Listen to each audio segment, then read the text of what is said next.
Welcome to Echoes of the Silk Road, a place where mystery, legend, and the unknown intertwine. From chilling encounters to forgotten folklore, every story is a step deeper into the shadows of history and imagination.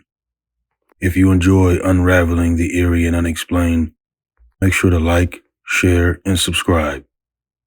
And now, let's begin our journey down the Silk Road. The Necklace by Mary De Morgan. What if a single night of luxury cost you everything? A borrowed jewel, a fateful mistake, and a truth more devastating than the debt itself. Tonight, we journey into the world of ambition, pride, and the weight of the appearances with Mary De Morgan's classic tale, The Necklace. Settle in, listen closely, and ask yourself, what is the price of vanity? Once there lived a king whose wife was dead, but who had a most beautiful daughter, so beautiful that everyone thought she must be good as well. Instead of which, the princess was really very wicked and practiced witchcraft and black magic, which she had learned from an old witch who lived in a hut on the side of a lonely mountain. This old witch was wicked and hideous, and no one but the king's daughter knew that she lived there. But at night, when everyone else was asleep, the princess, whose name was Fiorimonde, used to visit her by stealth to learn sorcery. It was only the witch's arts which had made Fiorimonde so beautiful that there was no one like her in the world, and in return the princess helped her with all her tricks and never told anyone she was there. The time came when the king began to think he should like his daughter to marry. So he summoned his council and said, "We have no son to reign after our death, so we had best seek for a suitable prince to marry to our royal daughter. And then, when we are too old, he shall be king in our stead." And all the council said he was very wise, and it would be well for the princess to marry. So heralds were sent to all the neighboring kings and princes to say that the king would choose a husband for the princess, who should be king after him. But when Fiorimonde heard this, she wept with rage, for she knew quite well that if she had a husband, he would find out how she went to visit the old witch, and would stop her practicing magic, and then she would lose her beauty. When night came, and everyone in the palace was fast asleep, the princess went to her bedroom window and softly opened it. Then she took from her pocket a handful of peas and held them out of the window and chirped low. And there flew down from the roof a small brown bird and sat upon her wrist and began to eat the peas. No sooner had it swallowed them than it began to grow and grow and grow, till it was so big that the princess could not hold it, but let it stand on the windowsill, and still it grew and grew and grew, till it was as large as an ostrich. Then the princess climbed out of the window and seated herself on the bird's back, and at once it flew straight away over the tops of the trees, till it came to the mountain where the old witch dwelt, and stopped in front of the door of her hut. The princess jumped off and muttered some words through the keyhole, when a croaking voice from within called, "Why do you come tonight? Have I not told you I wish to be left alone for 13 nights? Why do you disturb me?" "But I beg of you to let me in," said the princess, "for I am in trouble and I want your help." "Come in then," said the voice, and the door flew open, and the princess trod into the hut, in the middle of which, wrapped in a great cloak, which almost hit her, sat the witch. Princess Florimond sat down near her and told her story, how the king wished her to marry and had sent word to the neighboring princes that they might make offers for her. "This is truly bad hearing," croaked the witch, "but we shall beat them yet. And you must deal with each prince as he comes. Would you like them to become dogs, to come to your call, or birds to fly in the sky and sing of your beauty? Or will you make them all into beads, the beads of such a necklace as never woman wore before, so that they may rest upon your neck, and you take them with you always?" "The necklace, the necklace!" cried the princess, clapping her hands with joy. "That will be the best of all, to sling them upon a string and wear them around my throat. Little will the courtiers know whence come my new jewels." "But this is a dangerous play," quoth the witch, "for unless you are very careful, you yourself may become a bead and hang upon the string with the others, and there you will remain till someone cuts the string and draws you off." "Nay, never fear," said the princess. "I will be careful. Only tell me what to do, and I will have great princes and kings to adorn me, and all their greatness shall not help them." Then the witch dipped her hand into a black bag, which stood on the ground beside her, and drew out a long gold thread. The ends were joined together, but no one could see the joins, and however much you pulled, it would not break. It would not easily go over Florimond's head, and the witch slipped it on her neck, saying, "Now mind, while this hangs here, you are safe enough. But if once you join your fingers around the string, you too will meet the fate of your lovers and hang upon it yourself.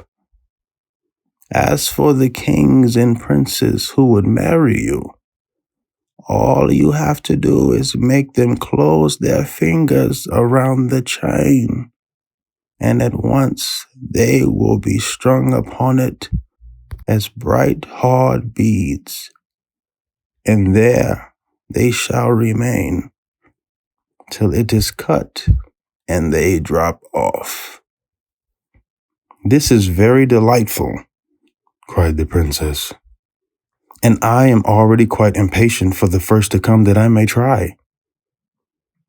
"And now," said the witch, "since you are here, and there is yet time, we will have a dance, and I will summon the guests." So saying, she took from a corner a drum and a pair of drumsticks, and going to the door, began to beat upon it. It made a terrible rattling. In a moment came flying through the air all sorts of forms. There were little dark elves with long tails, and goblins who chattered and laughed, and other witches who rode on broomsticks. There was one wicked fairy in the form of a large cat with bright green eyes, and another came sliding in like a long, shining viper. Then, when all had arrived, the witch stopped drumming, and going to the middle of the hut, stamped on the floor, and a trapdoor opened in the ground. The witch stepped through it, and led the way down a narrow, dark passage. to a large underground chamber, and all her strange guests followed, and here they all danced and made merry in a terrible way. But at first sound of cockcrow, all the guests disappeared with a whiff, and the princess hastened up the dark passage again, and out of the hut to where her big bird still waited for her, and mounting its back, she flew home in a trice. Then when she stepped in at her bedroom window, she poured into a cup from a small black bottle a few drops of magic water, and gave it to the bird to drink. And as it sipped, it grew smaller and smaller, till at last it had quite regained its natural size, and hopped on the roof as before. And Princess shut her window, and got into bed, and fell asleep, and no one knew of her strange journey, or where she had been. Next day, Florimond declared to her father the king that she was quite willing to wed any prince he should fix upon as a husband for her, at which he was pleased, and soon after informed her that a young king was coming from over the sea to be her husband. He was king of a large, rich country, and would take back his bride with him to his home. He called himself King Pierre. Great preparations were made for his arrival, and the princess was decked in her finest array to greet him. And when he came, all the courtiers said, "This is truly a proper husband for our beautiful princess." For he was strong and handsome, with black hair and eyes like sloes. King Pierre was delighted with Florimond's beauty, and was happy as the day is long. And all things went merrily till the evening before the marriage. A great feast was held, at which the princess looked lovelier than ever, dressed in a red gown, the color of the inside of a rose, but she wore no jewels, no ornaments of any kind, save one shining gold string round her milk-white throat. When the feast was done, the princess stepped from her golden chair at her father's side, and walked softly into the garden, and stood under an elm tree, looking at the shining moon. In a few moments, King Pierre followed her, and stood beside her, looking at her and wondering at her beauty. "Tomorrow, then, my princess, you will be my queen, and share all I possess. What gift would you wish me to give you on our wedding day?" "I would have a necklace wrought of the finest gold, and jewels to be found in just the length of this gold cord, which I wear around my throat," answered Princess Florimond. "Why do you wear that cord?" asked King Pierre. "It has no jewel nor ornament about it." "Nay, but there is no cord like mine in all the world," cried Florimond, and her eyes sparkled wickedly as she spoke. "It is as light as a feather, but stronger than an iron chain. Take it in both hands and try to break it, that you may see how strong it is." And King Pierre took the cord in both hands to pull it hard, but no sooner were his fingers closed around it than he vanished like a puff of smoke. And on the cord appeared a bright, beautiful bead, so bright and beautiful as was never seen before, clear as crystal, but shining with all colors, green, blue, and gold. Princess Florimond gazed down at it and laughed aloud. "Aha, my proud lover, are you there?" she cried with glee. "My necklace bids fair to beat all others in the world." And she caressed the bead with the tips of her soft white fingers, but was careful that they did not close around the string. Then she returned into the banqueting hall and spoke to the king. "Pray, sire," said she, "send someone at once to find King Pierre, for as he was talking to me a minute ago, he suddenly left me, and I am afraid lest I may have given him offense, or perhaps he is ill." The king desired that the servants should seek for King Pierre all over the grounds, and seek him they did, but nowhere was he to be found, and the old king looked offended. "Doubtless, he will be ready tomorrow in time for the wedding," quoth he. "But we are not best pleased that he should treat us this way." Princess Florimond had a little maid called Yolande. She was a bright-faced girl with merry brown eyes, but she was not beautiful like Florimond, and she did not love her mistress, for she was afraid of her, and suspected her of wicked ways. Which she undressed her that night. She noticed the gold cord, and the one bright bead upon it, and as she combed the princess's hair, she looked over her shoulder into the looking-glass, and saw how she laughed, and how fondly she looked at the cord, and caressed the bead again and again with her fingers. "That is a wonderful bead on your highness's cord," said Yolande, looking at its reflection in the mirror. "Surely it must be a bridal gift from King Pierre." "And so it is, little Yolande," cried Florimond, laughing merrily, "and the best gift he could give me. But I think one bead alone looks ugly and ungainly.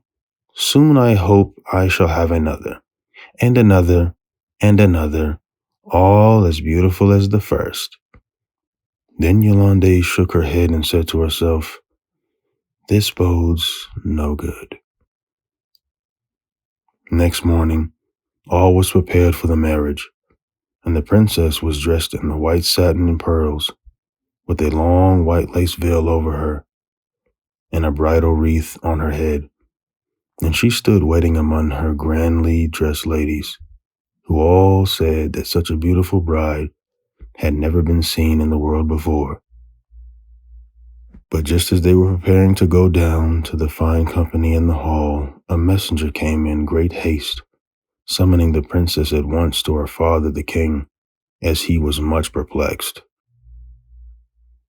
"My daughter," he cried, as Florimond in all her bridal array entered the room where he sat alone, "what can we do? King Pierre is nowhere to be found.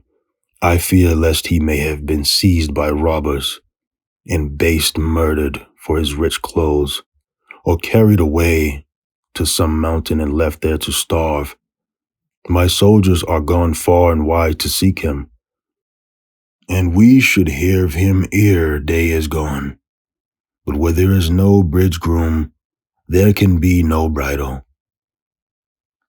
"Then let it be put off, my father," cried the princess, "and tomorrow we shall know if it is for the wedding or a funeral we must dress." And she pretended to weep, but even then could hardly keep from laughing. So the wedding guests went away, and the princess laid aside her bridal dress, and all waited anxiously for news of King Pierre, and no news came. So at last everyone gave up and mourned for him, and wondered how he had met his fate. Princess Florimond put on a black gown, and begged to be allowed to live in seclusion for 1 month in which to grieve for King Pierre. But when she was again alone in her bedroom, she sat before her looking-glass and laughed till tears ran down her cheeks. And Yolande watched her, and trembled when she heard her laughter. She noticed, too, that beneath her black gown the princess still wore her gold cord, and did not move it night or day. The month had barely passed away, when the king came to his daughter and announced that another suitor had presented himself, whom he should much like to be her husband. The princess agreed quite obediently to all her father said, and it was arranged that the marriage should take place. This new prince was called Prince Hildebrandt. He came from a country far north, of which one day he would be king. He was tall and fair and strong, with flaxen hair and bright blue eyes. Princess Florimond saw his portrait. She was much pleased and said, "By all means, let him come, and the sooner the better." So she put off her black clothes. And again, great preparations were made for a wedding, and King Pierre was quite forgotten. Prince Hildebrand came, and with him many fine gentlemen, and they brought beautiful gifts for the bride. The evening of his arrival all went well, and again there was a grand feast. And Florimond looked so beautiful that Prince Hildebrand was delighted. And this time she did not leave her father's side, but sat by him all evening. Early next morning at sunrise, when everyone was still sleeping, the princess rose and dressed herself in a plain white gown and brushed all her hair over her shoulders and crept quietly downstairs into the palace. Then she walked on till she came beneath the window of Prince Hildebrand's room, and here she paused and began to sing a little song as sweet and joyous as a lark's. When Prince Hildebrand heard it, he got up and went to the window and looked out to see who sang. And when he saw Florimond standing in the red sunrise light, which made her hair look gold and her face rosy, he made haste to dress himself and go down to meet her. "How, my princess?" cried he, as he stepped into the garden beside her. "This is indeed great happiness to meet you here so early. Tell me, why do you come out at sunrise to sing by yourself?" "I come out that I may see colors of the sky, red, blue, and gold," answered the princess. "Look, there are no such colors to be seen anywhere, unless, indeed, it is in this bead, which I wear here on my golden cord." "What is that bead, and where did it come from?" asked Hildebrand. "It came from over the sea, where it shall never return again," answered the princess. And again her eyes began to sparkle with eagerness, and she could scarcely conceal her mirth. "Lift the cord off my neck, and look at it near, and tell me if you ever saw one like it." Hildebrand put out his hands and took hold of the cord, but no sooner were his fingers closed around it than he vanished, and a new bright bead was slung next to the first one on Florimond's chain. And this one was even more beautiful than the other. The princess gave a long, low laugh, quite terrible to hear. "Oh, my sweet necklace," cried she, "how beautiful you are growing. I think I love you more than anything in the world besides." Then she went softly back to bed, without anyone hearing her, and fell sound asleep, and slept till Yolande came to tell her it was time for her to get up and dress for the wedding. The princess was dressed in gorgeous clothes, and Yolande noticed that beneath her satin gown, she wore the golden cord, but now there were 2 beads upon it instead of 1. Scarcely was she ready when the king burst into her room in a towering rage. "My daughter," cried he, "there is a plot against us. Lay aside your bridal attire and think no more of Prince Hildebrand, for he too has disappeared and is nowhere to be found." At this, the princess wept, and entreated that Hildebrand should be sought for far and near. But she laughed to herself and said, "Search where you will, yet you shall not find him." And so again a great search was made, and when no trace of the prince was found, all the palace was in an uproar. The princess again put off the bride's dress and clad herself in black, and sat alone and pretended to weep. But Yolande, who watched her, shook her head and said, "More will come and go before the wicked princess has done her worst." A month passed, in which Florimond pretended to mourn for Hildebrand.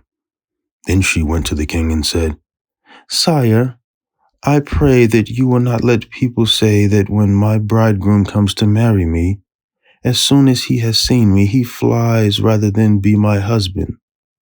I beg that suitors may be summoned from far and near, that I may not be left alone unwed." The king agreed, and envoys were sent all over the world to bid any who would come and be the husband of Prince Florimond. And come they did, kings and princes from south and north, east and west, King Adrian, Prince Siegbert, Prince Algar, and many more. But though all went well till the wedding morning, when it was time to go to the church, no bridegroom was to be found. The old king was sadly frightened, and would fain have given up all hope of finding a husband for the princess. But now she implored him, with tears in her eyes, not to let her be disgraced in this way. And so suitor after suitor continued to come, and now it was known far and wide that whoever came to ask for the hand of Princess Florimond vanished and was seen no more of men. The courtiers were afraid and whispered under their breath, "It is not all right. It cannot be." But only Yolande noticed how the beads came upon the golden thread till it was well nigh covered. Yet there always was room for one bead more. So the years passed, and every year Princess Florimond grew lovelier and lovelier, so that no one saw her could guess how wicked she was. In a far-off country lived a young prince whose name was Florestan. He had a dear friend named Gervais, whom he loved better than anyone in the world.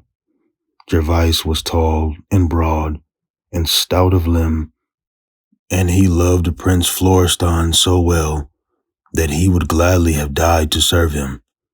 It chanced that Prince Florestan saw a portrait of Princess Florimond, and at once swore he would go to her father's court and beg that he might have her for his wife. And Gervais in vain tried to dissuade him. "There is evil fate about the Princess Florimond," quoth he. "Many have gone to marry her, but where are they now?" "I don't know or care," answered Florestan. "But this is sure, that I will wed her and return here, and bring my bride with me." So he set out for Florimond's home, and Gervais went with him with a heavy heart.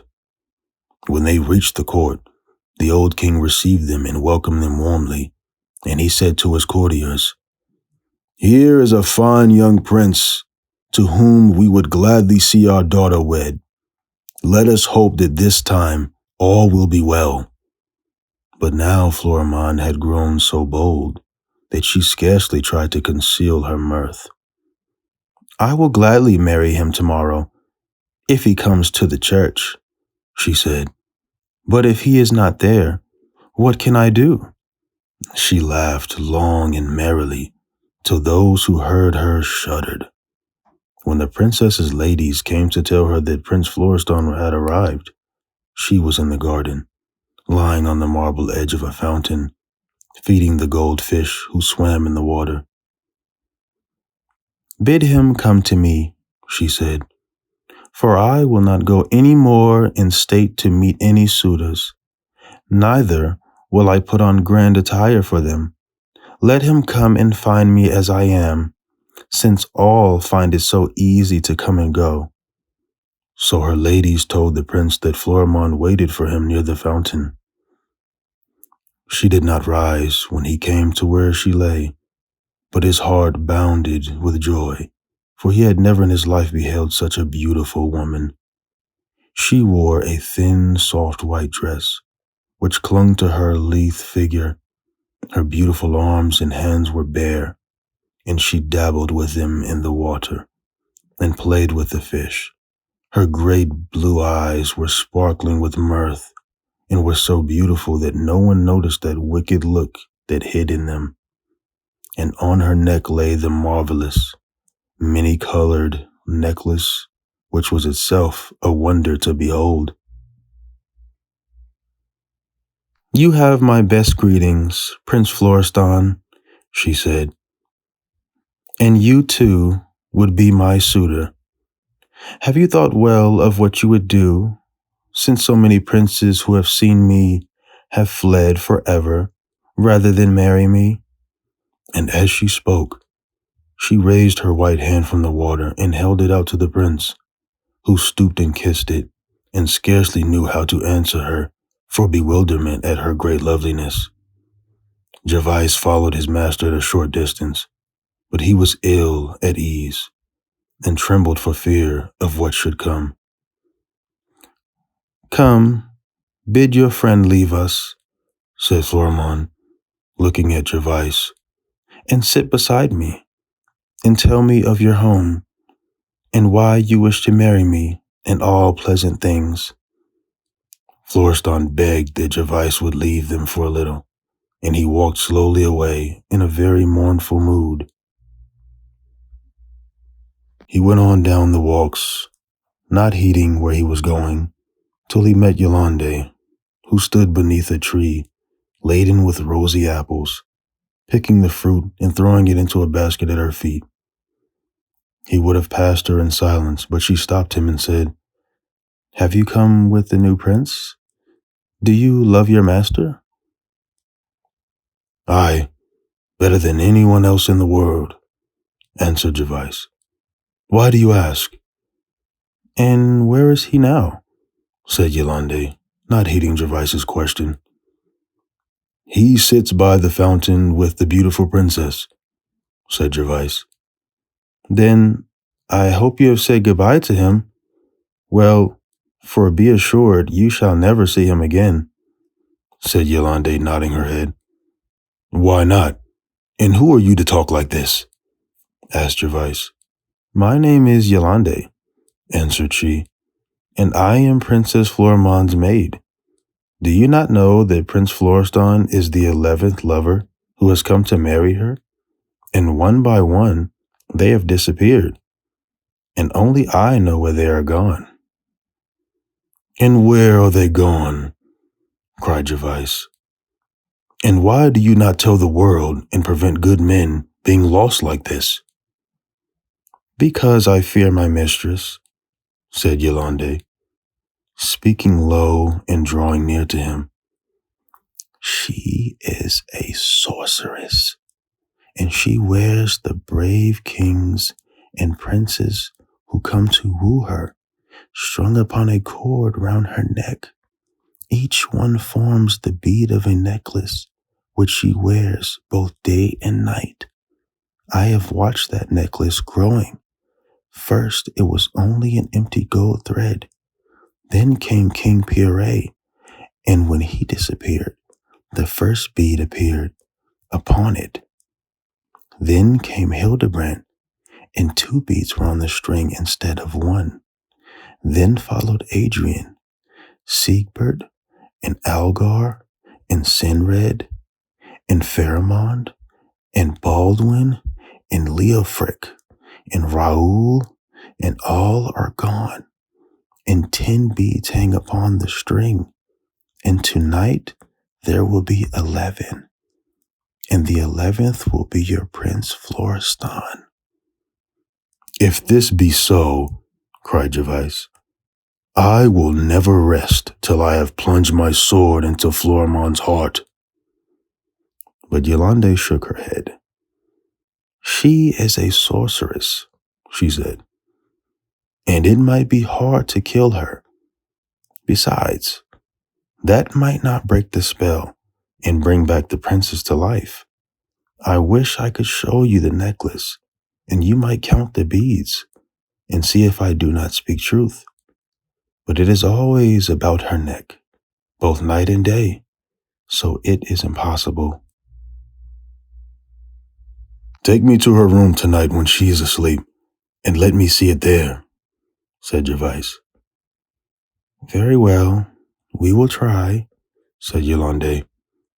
"But you must be very still and make no noise, for if she wakes, remember, it will be worse for us both." When night came, and all in the palace were fast asleep, Gervais and Yolande met in the great hall, and Yolande told him that the princess slumbered soundly. "So now let us go," said she, "and I will show you the necklace on which Florimond wears her lovers strung like beads. Though how she transformed them, I know not." "Stay one instant, Yolande," said Gervais, holding her back as she would have tripped upstairs. "Perhaps, try how I may, I shall be beaten, and either die or become a bead like those who have come before me. But if I succeed and rid the hand of your wicked princess, what will you promise me for reward?" "What would you have?" asked Yolande. "I would have you say you will be my wife and come back with me to my own land," said Gervais. "That I will promise gladly," said Yolande, kissing him. "But we must not speak or think of this till we have cut the cord from Florimond's neck and all her lovers are set free." So they went softly up to the princess's room, Yolande holding a small lantern which gave only a dim light. There, in her grand bed lay Princess Florimond. They could just see her by the lantern's light, and she looked so beautiful that Gervais began to think Yolande spoke falsely when she said she was so wicked. Her face was calm and sweet as a baby's. Her hair fell in ruddy waves on the pillow. Her rosy lips smiled, and little dimples showed in her cheeks. Her white, soft hands were folded amidst the scented lace and linen of which her bed was made.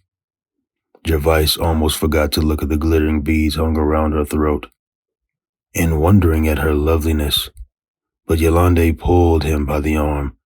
"Do not look at her," she told him, "since her beauty has cost dear already.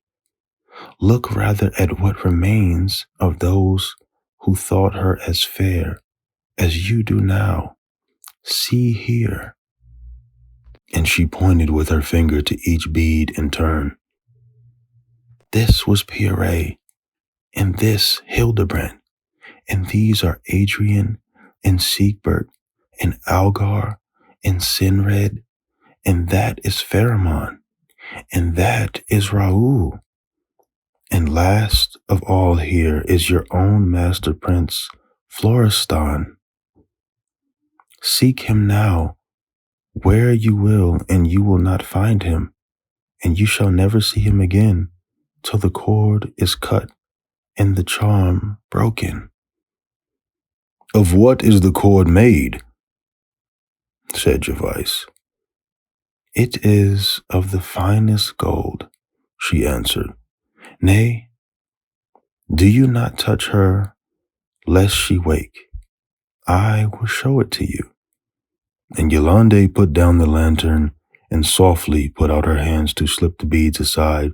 As she did so, her fingers closed around the golden ring, and directly she was gone. Another bead was added to the necklace, and Gervais was alone with the sleeping princess. He gazed about him in sore amazement and fear. He dared not call lest Florimond should wake. "Yolande," he whispered as loud as he dared. "Yolande, where are you?" But no Yolande answered. Then he bent down over the princess and gazed at the necklace. Another bead was strung upon it, next to the one of which Yolande had pointed out as Prince Florestan. Again he counted them.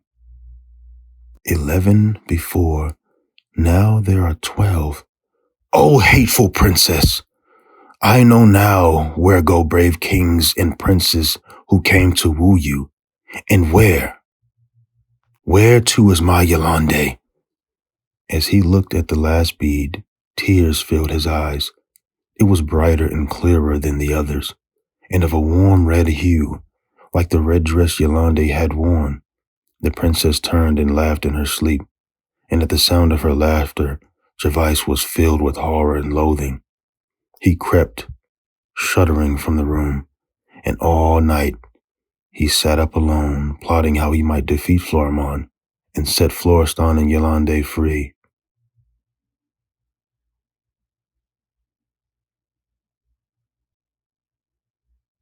Next morning, when Florimond dressed, she looked at her necklace and counted its beads, but she was much perplexed, for a new bead was added to the string. "Who can have come and grasped my chain unknown to me?" she asked to herself, and she sat and pondered for a long time. At least she broke into weird laughter. At any rate, whoever it was, it fitly punished. Quoth she, "My brave necklace, you can take care of yourself, and if anyone tries to steal you, they will get their reward and add to my glory. In truth, I may sleep in peace and fear nothing."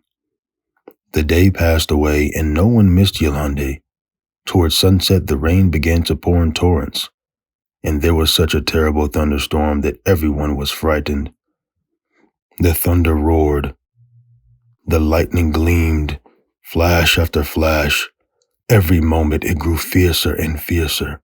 The sky was so dark that, save for the lightning's light, nothing could be seen. But Princess Florimond loved the thunder and lightning.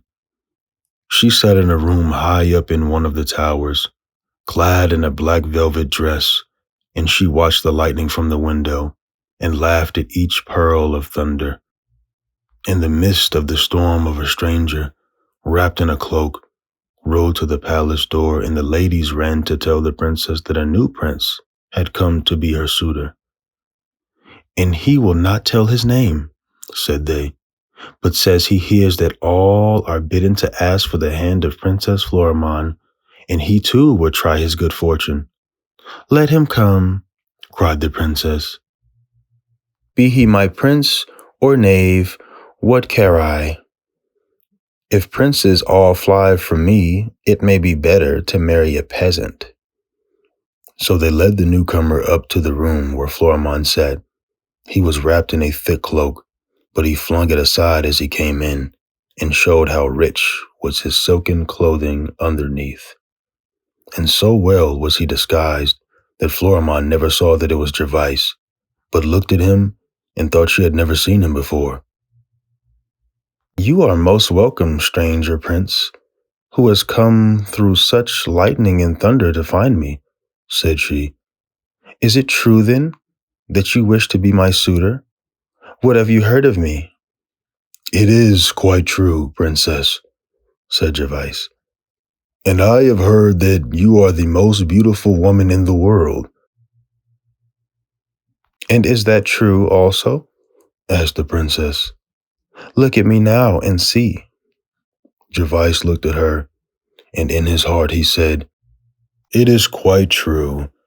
O wicked princess, there never was a woman as beautiful as you, and never before did I hate a woman as I hate you now." But aloud, he said, "No, princess, that is not true. You are very beautiful, but I have seen a woman who is fairer than you, for all that your skin looks ivory against your velvet dress, and your hair is like gold." "A woman who is fairer than I?" cried Florimond, and her breast began to heave and her eyes to sparkle with rage, for never before had she heard such a thing. "Who are you who dares come and tell me of women more beautiful than I am?" "I am a suitor who asked to be your husband, princess," answered Gervais. "But still, I say I have seen a woman who was fairer than you." "Who is she? Where is she?" cried Florimond, who could scarcely contain her anger. "Bring her here at once, that I may see if you speak the truth." "What will you give me to bring her to you?" said Gervais. "Give me that necklace you wear on your neck, and then I will summon her in an instant." But Florimond shook her head. "You have asked," said she, for the only thing from which I cannot part. And then she bade her maids bring her jewel casket.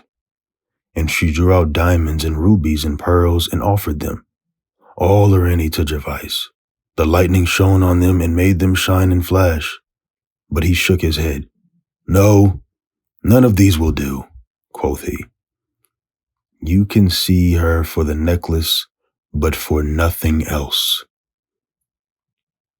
Take it off yourself, then, cried Florimond, who now was so angry that she only wished to be rid of Gervais in any way. No, indeed, said Gervais. I am no tire woman, and should not know how to clasp and unclasp it. And in spite of all Florimond could say or do, he would not touch either her or the magic chain. At night, the storm grew even fiercer, but it did not trouble the princess. She waited till all were asleep, and she opened the bedroom of her window and chirruped softly to the little brown bird who flew down from the roof at her call.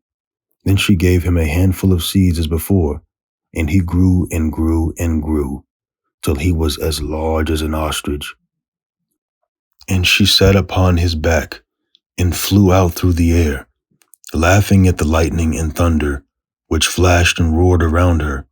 Away they flew till they came to the old witch's cave, and here they found the witch sitting at her door, open, catching the lightning to make charms with.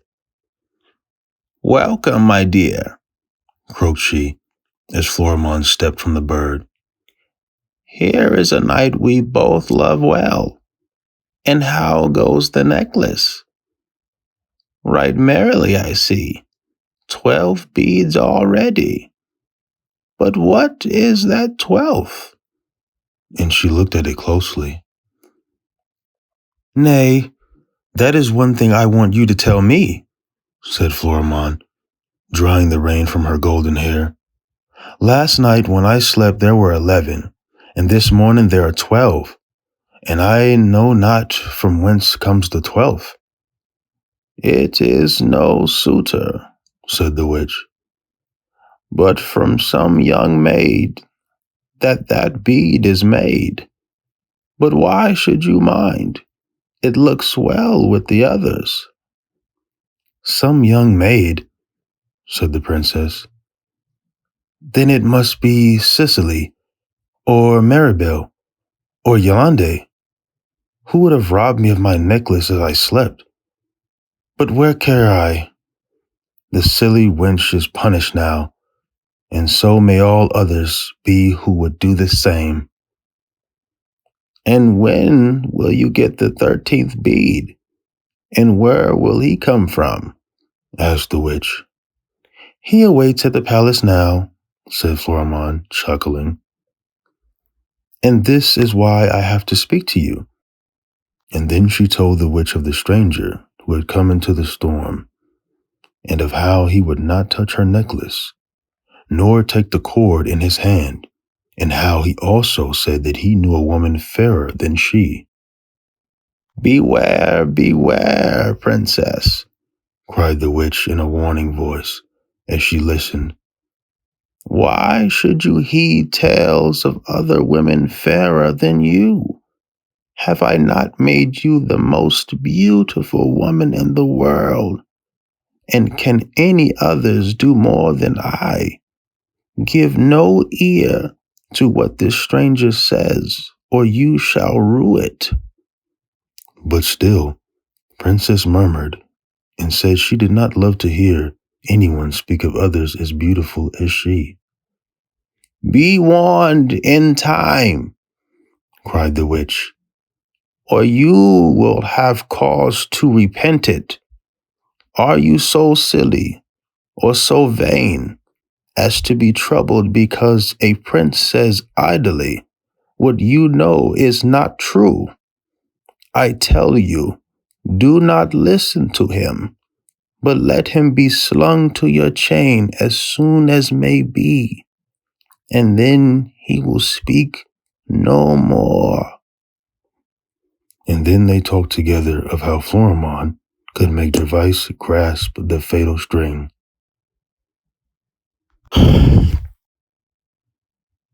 Next morning, when the sun rose, Gervais started off into the woods, and there he plucked acorns and haws and hips and strung them onto a string to form a rude necklace. This he hid in his bosom, and then went back to the palace without telling anyone. When the princess rose, she dressed herself as beautifully as she could and braided her golden locks with great care. For this morning she meant for her new suitor to meet his fate. After breakfast, she stepped into the garden, where the sun shone brightly, and all looked fresh after the storm. Here, from the grass, she picked up a golden ball and began to play with it.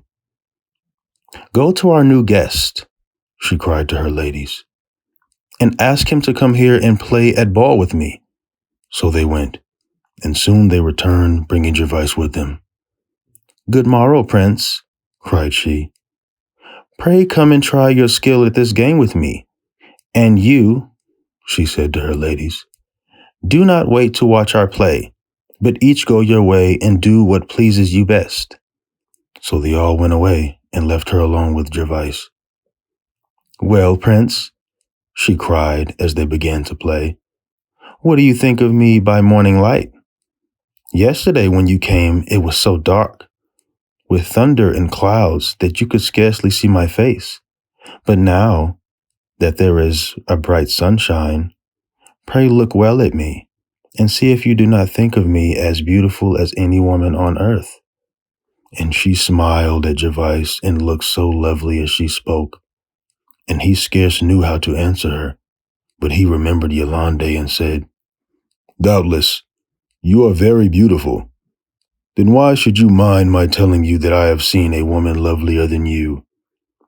At this, the princess again began to be angry, but she thought of the witch's words and said, "Then, if you think there is a woman fairer than I, look at my beads, and now that you see their colors in the sun, say if you ever saw such jewels before." "It is true, I have never seen beads like yours, but I have a necklace here which pleases me better."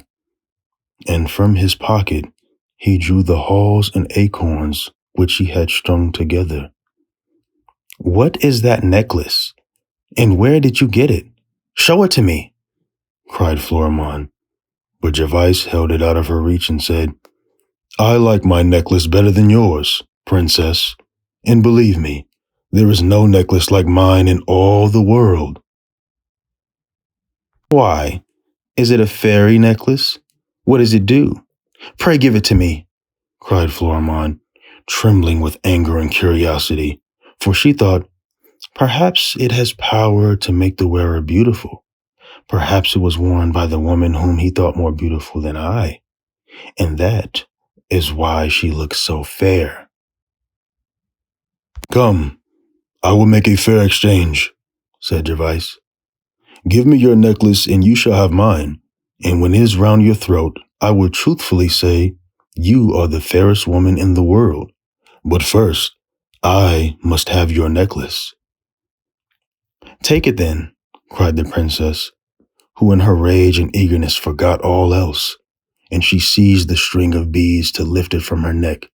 But no sooner than she had taken it in her hands than they fell with a rattle to the earth, and Florimond herself was nowhere to be seen.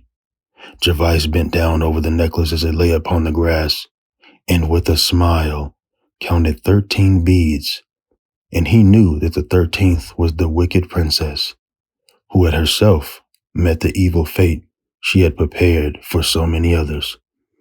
"Oh, clever princess," cried he, laughing aloud. "You are not so very clever, I think, to be so easily outwitted." Then he picked up the necklace on the point of the sword and carried it, slung thereon, into the council chamber, where sat the king surrounded by statesmen and courtiers busy with state affairs. "Pray, king," said Gervais, "send someone to seek for Princess Florimond.